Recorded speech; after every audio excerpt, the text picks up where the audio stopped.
இந்த கொஸ்டின் என்னன்னா 2 கிராம் நிறை கொண்ட ஒரு துப்பாக்கி குண்டு 2 மைக்ரோமீட்டர் சாரி 2 மைக்ரோ கூலும் என்ற அளவில் மின்னூட்டப்படுகிறது.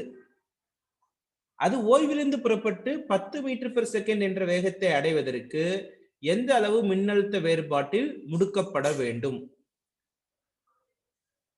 A bullet of mass 2 gram 2 gram நிறை கொண்ட ஒரு புல்லட், ஓகேயா, ஒரு துப்பாக்கி குண்டு இருக்கு. அது வந்து பாத்தீங்கன்னா எவ்வளவு சார்ஜ் வச்சிருக்கு அப்படின்னா it is having a charge of 2 micro coulomb. Q என்னன்னு பாத்தீங்கன்னா 2 micro coulomb, right. Through what potential difference must it be accelerated starting from rest to acquire a speed of 10 meter per second?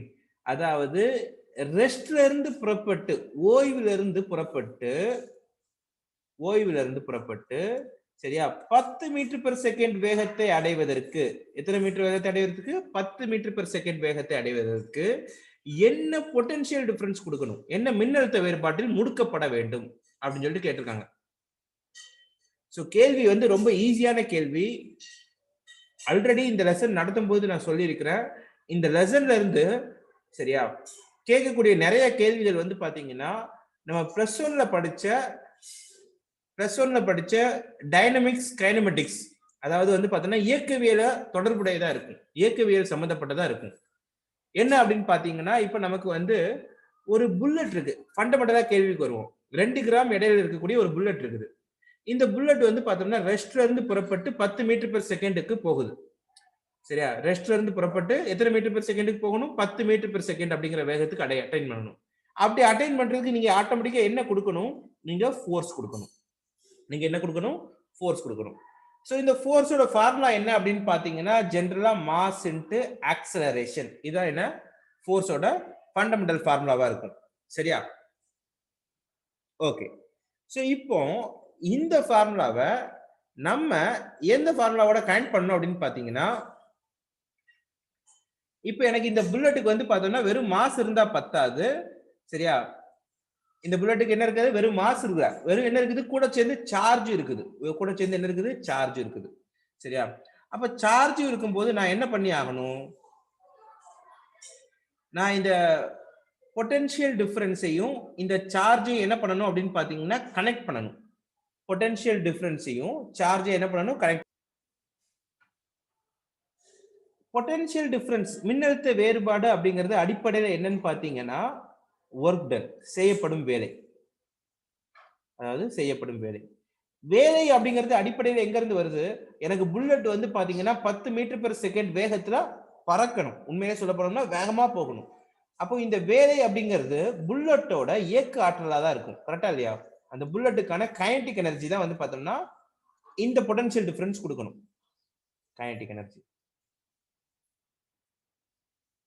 அப்போ நீங்க இந்த சார்ஜுக்கு கொடுக்கக்கூடியது மின்னழுத்த வேறுபாடு அப்படிங்கிறதுக்கான fundamental definition என்ன? Work done for 1 coulomb. Work done for 1 coulomb. ஒரு coulomb மின்னோட்டத்திற்கான வேலை, ஒரு கூலும்கான ஒர்க். அப்போ மொத்த வேலை அப்படின்னு சொல்லிட்டு பாத்தீங்கன்னா W is equal to என்ன ஃபார்முலானா V into Q. V அப்படிங்கிறது ஒரு கூலுமுக்கு. அப்ப எனக்கு Q கூலும் இருக்குதுன்னா V into Q. இதான் formula. W is equal to V into Q. இதுதான் எதுக்கு ஈக்குவலா இருக்கும்? அந்த புல்லட்டோட கைனடிக் எனர்ஜிக்கு ஈக்குவலா இருக்கும். 12 mv2 க்கு ஈக்குவலா இருக்கும். சோ இந்த ரிலேஷன்ஷிப் தான் இங்க முக்கியம். இந்த ரிலேஷன்ஷிப் தெரிஞ்சிருச்சுன்னா ஆட்டோமேட்டிக்கா உங்களுக்கு என்ன தெரியும்? V அப்படிங்கிறது இங்க போட்டிருக்கிறது திசை வேகம், இங்க கேபிட்டல் V போட்டிருக்கிறது மின்னழுத்த வேறுபாடு. எனக்கு கேபிட்டல் V தான்ப்பா வேணும், எனக்கு கேபிட்டல் V தான் வேணும். அப்ப mv2 by 2 into Q. So m என்ன?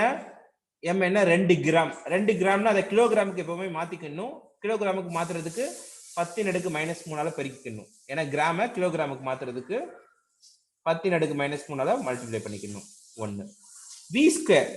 v அப்படிங்கிறது என்ன? அதோட வேகம். அதோட வேகம் என்ன? 10 மீட்டர் பெர் செகண்ட். ஸ்கொயர் பண்ணீங்கன்னா 100 by 2 into சார்ஜ் Q என்ன? 2 மைக்ரோ கூலும். 2 மைக்ரோ கூலும்னா 10⁻⁻6. அப்ப இந்த 2 கேன்சல் ஆயிரும். இந்த 2வை இந்த 100ஐ கேன்சல் பண்ணீங்கன்னா 50 வரும். So 50 into 10⁻⁻3. இந்த 10⁻⁻6 மேல போச்சுன்னா 10⁻+6. அப்ப 50 into 10⁻3. ஓகேயா? யூனிட் என்ன? வோல்ட். ஏன்னா மின்னழுத்த வேறுபாடு தானே. So 50 into 10 to the power of 3 volt. அதான் நம்ம என்ன சொல்றோம் 50 கிலோ வோல்ட் அப்படின்னு சொல்லி சொல்றோம். So ஆன்சர் என்ன 50 கிலோ வோல்ட். புரியுதா?